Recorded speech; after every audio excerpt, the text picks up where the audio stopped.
Good morning, everyone. I am so honored to be here with you this morning, to come back to FUS, and I'm grateful to my colleague Yulin for inviting me, and to Shelley for leading the assembly and welcoming me so warmly. And also, I'll just say, so grateful for this music today, which is just like healing water washing over us. Thank you. It's good to be with you all in these harrowing days. A couple of weeks ago, I was walking in my neighborhood in St. Paul, and a driver slowed their car.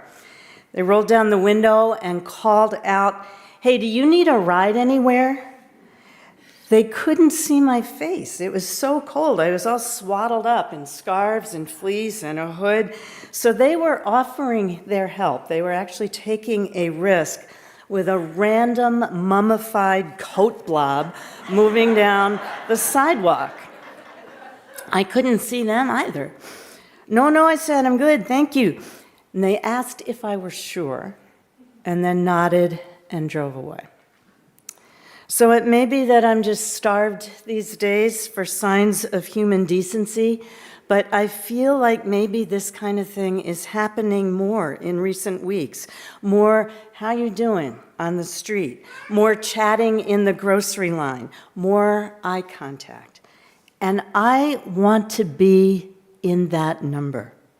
This fearless network of neighbors, strangers who are wanting to connect, longing to connect at some level, longing to connect at some human, merciful level.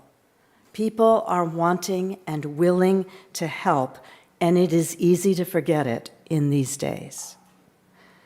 It reminded me of a poem by Naomi Shihab Nye called Shoulders.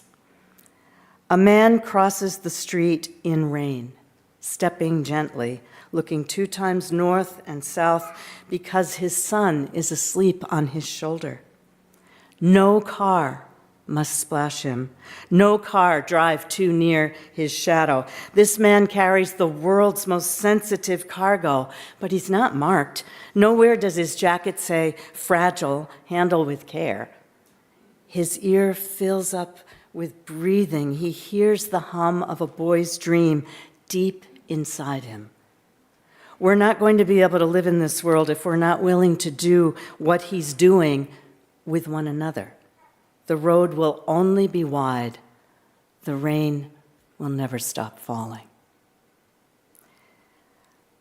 We're not going to be able to live in this world, in this country, if we're not willing to carry each other metaphorically, literally, for real.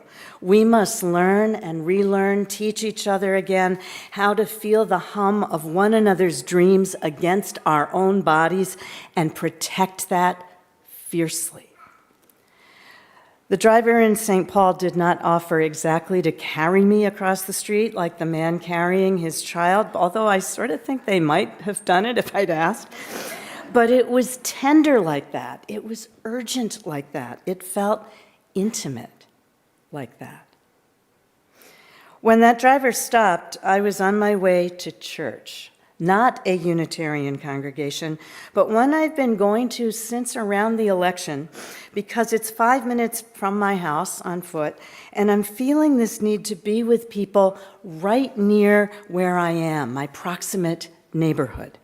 It's an old building. It's about the same age as my house, and it's in similar condition, the way it sits kind of weary on its old foundation, but it is sturdy enough to hold its people safely. There are maybe 24 adults in there every week, mostly older, and a smattering of children and youth. And the first time I went, a family came forward during the prayers of the people. 2 little kids, maybe 5 and 6 at most, with their parents, who were clearly uncomfortable in front of the microphone, and who said in trembling voices, "We just want you all to know that Jacob here uses she, her pronouns now. We'll help you remember if you forget. We are so grateful for you, our church family." And the kids were all squirmy and joyful and running around up there, and the parents were weeping, and the whole church was weeping and clapping. The next week, the offering went to an emergency fund for the undocumented people in the congregation and also in the wider neighborhood, people who work in the corner grocery store or who own storefront restaurants or the nail salon down the street. Now I was weeping. This church has a stained glass window behind the chancel, behind the pulpit, depicting Jesus with outstretched arms and long blonde flowing hair. And And words in the program every week explain that the window is as old as the building. It's actually helping to hold up the building. And because it will be experienced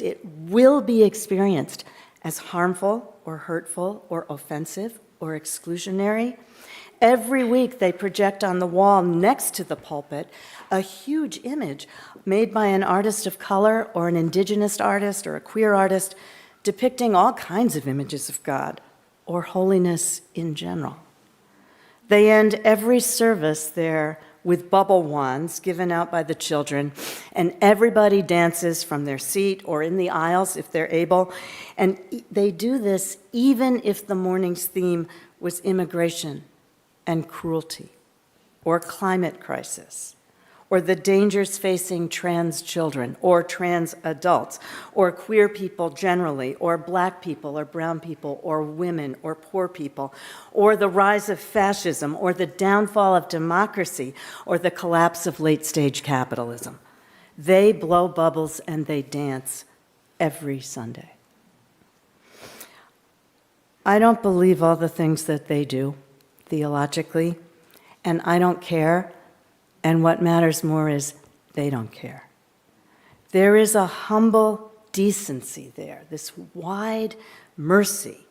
And of all the brave things they do, one of the bravest is the singing, in English, in Spanish, in all the languages of the people gathered. To sing out loud about joy and hope when there are only 20 people in the whole place, where every raspy, off-key voice is clearly heard and plainly needed, that is brave, and it makes everybody braver. It is hard right now to remember this, but there are all around us all kinds of congregations, coalitions, collectives, organizations, ordinary people, unions, moving through these days with us, these awful days, with love burning at the center of their being. Our beautiful UU congregations are among them, but we are not alone in this radical witness, this defiant, deliberate way of being in the world, this brazen, basic love. You are not alone. We are part of a wide, deep, ancient network of humans just trying to be more humane, wiser, and braver than any of us alone truly believe we can be right now. It is a different kind of bravery. It is not loud, not spectacular. And loud bravery is necessary too now, as never before, in-your-face kinds of courage. But I'm talking here about something maybe more primal, more intimate, something instinctive maybe, if we can just remember who we are at our core, remember where we come from, our ancestors, our comrades, all our relatives, by blood and by choice. A colleague said to me recently, we cannot express our love for each other too often now or too much. And that is right. There are maybe 8 or 9 old church buildings, little buildings like this one, around my house. So there's the one I've been visiting, which been around since about 1908, I think. Another is boarded up. 2 or 3 are used just for 12-step meetings. Some still have church on Sunday with new immigrant communities worshiping in the various second-hand buildings abandoned by the Protestant main line. And of course, one has been gentrified into a private home with a fence around it and a security system and whatever.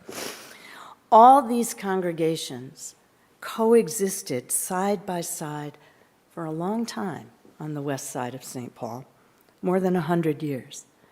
And they remind me that old networks of mutual aid and radical imagination and generosity and joy, these subversive safe havens, they've been operating in plain sight all this time, amidst all the other more obvious and obnoxious networks of classist and racist exclusion, all the barriers that define and circumscribe any neighborhood.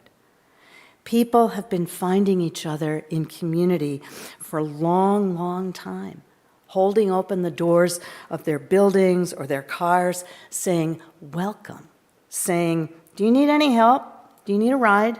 Saying, there is safety here, or at least refuge, or at least compassion, at least decency and mercy. This time we're in is a transitional time.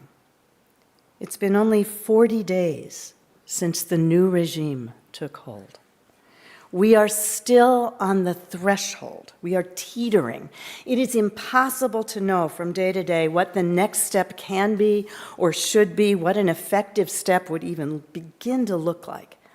And it is excruciating to witness this hemorrhaging catastrophe and not know how to stop the bleeding. Are we overreacting, underreacting? It's exhausting not to even be able to tell when every drop of optimism begins to feel like irresponsible denial. It's barely a month, and it's been an eternity. And to think of the moment as transitional rather than the end of all things requires a certain kind of stamina, a certain kind of imagination, a certain suspension of disbelief, a different kind of bravery than maybe we're used to. You know from your own transition here, right now, that it is not easy to live on the threshold of change. It's never a place we choose. It's not a place you want to linger long, the razor-thin ledge of uncertainty between the past you knew so well and the inscrutable future. But for you now, this transitional time with Yulin offers you this pause, a sometimes anxious but also spacious moment to gather into yourselves, among yourselves, the core of who you are as a society, this Unitarian society, this flagship society. The values that sustain you and define you, the parts of the past that you're proud of, the parts of the past you're ready to let go of. This interim time compels you to clarify all this, to boil it down, and also to risk in your dreaming together a bold openness, a courageous curiosity. It takes fortitude to stay in this moment and not rush on to the next one. It takes wisdom and maturity to acknowledge that you can't know yet what the right next step is, and to admit that no single one of you can discern it on your own. It takes a different kind of bravery to breathe through this time, trusting that together you will come to your future, which is not a destination, not some kind of promised land, not an end point, but a starting point. It's a new way of being together that you are building together, even though you have no plan and can't quite see it. I love this poem about the turtles, as do you, that was read to us. They convene so sensibly. They discuss so reasonably the concerns of their community. They appoint committees, hold groups to debate the existence and nature of God. I recognize these turtles. I'm looking at them. You recognize them also. And in the moment when their very survival is at stake, when the theoretical discussions become a little more urgent, one of their elders speaks. He knew that whoever was in control of the stories controlled all the shoulds and should-nots. But he wasn't interested in punishment, only ways in which power could bring about fairness and decency. And when he finished speaking, in the now memorable and ever-deepening waters of the Gulf, all the sea turtles began to chant, only fairness, only decency, only fairness, only decency. Quietly, spontaneously, no doubt across differences of opinion and experience, the turtles begin to chant with one voice what matters most, not as turtles, not as reptiles, not as Unitarian Universalists or humanists or theists or denizens of the Gulf of Mexico or the Gulf of whatever, or any other labeled constituency, but as fragile, fearful, brave, breathing human beings alive right now, together on the earth. All at once, as if on cue, they begin to chant, only fairness, only decency. So imagine it. When you are quiet, maybe in your kitchen in the early morning before others wake up, maybe in your office with your earbuds in, maybe on a walk in the city or the woods, maybe in your bed when you are still before rising or before falling asleep. Maybe if you meditate, imagine closing your eyes, drawing breath, and hearing in your mind hundreds of thousands of voices whispering in 1,000 languages all over the globe. Only fairness, only decency, only fairness, only decency. You can almost hear it.